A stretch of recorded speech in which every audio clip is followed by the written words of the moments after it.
मतदारांनो, आपलं इलेक्ट्रॉनिक मतदान यंत्र हॅक करता येतं का? कुठल्या तरी माध्यमानं बाहेरून या यंत्रासोबत, त्यातल्या माहितीसोबत, त्याच्या कार्यान्वयाच्या पद्धतीबाबत छेडछाड केली जाऊ शकते का? आणि मुळात ते कितपत सुरक्षित आहे, असे प्रश्न नेहमीच विचारले जातात. आणि त्याचं उत्तर आहे की हो, आपलं इलेक्ट्रॉनिक मतदान यंत्र सुरक्षित आहे आणि ते बिलकुल हॅक केलं जाऊ शकत नाही किंवा कोणत्याही पद्धतीनं त्याच्याशी छेडछाडही केली जाऊ शकत नाही. आणि एका अर्थानं हे यंत्र नाही तर आपल्या मताचं बुलेट प्रूफ कवच आहे. आणि त्यामागची कारणंही तितकीच ठोस आहेत. खरं तर आपलं इलेक्ट्रॉनिक मतदान यंत्र हे स्टँड अलोन मशीन आहे. म्हणजे काय, तर ते पूर्णतः स्वतंत्र यंत्र आहे. आणि महत्त्वाचं म्हणजे आपल्या इलेक्ट्रॉनिक मतदान यंत्रात रेडिओ फ्रिक्वेन्सीच्या उपयोगानं संपर्क वा संवाद प्रस्थापित करण्याची, तसंच माहितीची आदानप्रदान करण्याची क्षमताच नाही. आणि यामुळेच इंटरनेट, वायफाय, ब्ल्यूटूथ अथवा USB या आणि अशा कोणत्याही प्रकारच्या वायर किंवा वायरलेस माध्यमाचा वापर करून ते इतर कोणत्याही दुसऱ्या उपकरणासोबत जोडताही येत नाही. इतकंच नाही तर सांकेतिक भाषेतील संदेशांचा म्हणजेच कोडेड सिग्नलचा वापर करूनही त्याच्यासोबत संपर्क प्रस्थापित करता येत नाही.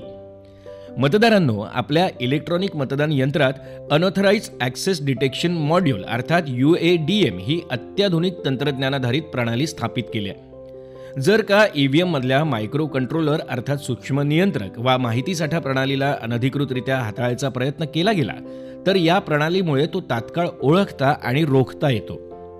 आणखी एक महत्त्वाची गोष्ट अशी की हे यंत्र 3 वेगवेगळ्या घटकांचं मिळून बनलेलं असलं तरी देखील प्रत्येक युनिट स्वतंत्रपणे आपण अधिकृत वापरकर्त्याद्वारेच हाताळले जात आहोत की नाही याची खातरजमा करतं. त्यामुळे जरी अगदी स्वतंत्रपणे कोणत्याही वेगळ्या युनिटशी छेडछाड करायचा प्रयत्न केला तरी तो ओळखता येतो आणि त्या संचामधल्या दुसऱ्या युनिटद्वारे त्याबाबतचा संदेशही दिला जातो.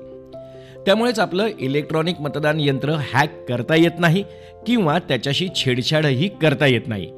मतदारांनो, आपलं इलेक्ट्रॉनिक मतदान यंत्र हे तांत्रिक पातळीवरही सुरक्षेच्या सर्व वैशिष्ट्यांनी सुसज्ज आहे. यातलं सगळ्यात ठळक वैशिष्ट्य म्हणजे EVMची कार्यपद्धती ठरवणारा प्रोग्राम एकदाच सेट करता येतो आणि एकदा का तो सेट केला की त्यानंतर त्यात कोणताही बदल करता येत नाही. म्हणजेच आपल्या EVMची कार्यपद्धती एकदा का निश्चित केली की त्यात कुणालाही कोणत्याही प्रकारचा बदल करता येणार नसल्यानं EVM सोबत छेडछाड करायला वावच उरत नाही. आणखी एक महत्त्वाचं वैशिष्ट्य म्हणजे आपलं EVM स्वतःची कार्यक्षमता आणि स्थितीचं स्वतःच परीक्षण करण्याच्या क्षमतेनं देखील सुसज्ज आहे. म्हणजे ज्या वेळी EVM सुरू केलं जातं त्यावेळी ते आपल्या सर्व प्रणाली सुव्यवस्थितपणे काम करू शकत आहेत की नाही याची हे यंत्र स्वतःहून तपासणी करतं. दुसरी गोष्ट अशी की आपल्या इलेक्ट्रॉनिक मतदान यंत्रात अत्याधुनिक सांकेतिक लिपीबद्धतेचं तंत्रज्ञान म्हणजेच एन्क्रिप्शन टेक्निक वापरलं जातं.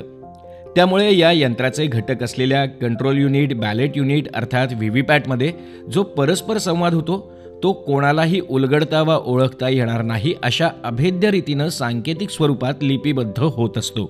तंत्रज्ञानाच्या अशा प्रगत वैशिष्ट्यांनी सुसज्ज असल्यानंच आपलं इलेक्ट्रॉनिक मतदान यंत्र सुरक्षेच्या कसोटीवर कायमच टिकून राहिलंय. आणि म्हणूनच हे यंत्र नव्हे तर आपल्या मताचं बुलेट प्रूफ कवच आहे. धन्यवाद. मुख्य निवडणूक अधिकारी महाराष्ट्र राज्य यांच्यातर्फे जनहितार्थ प्रसारित.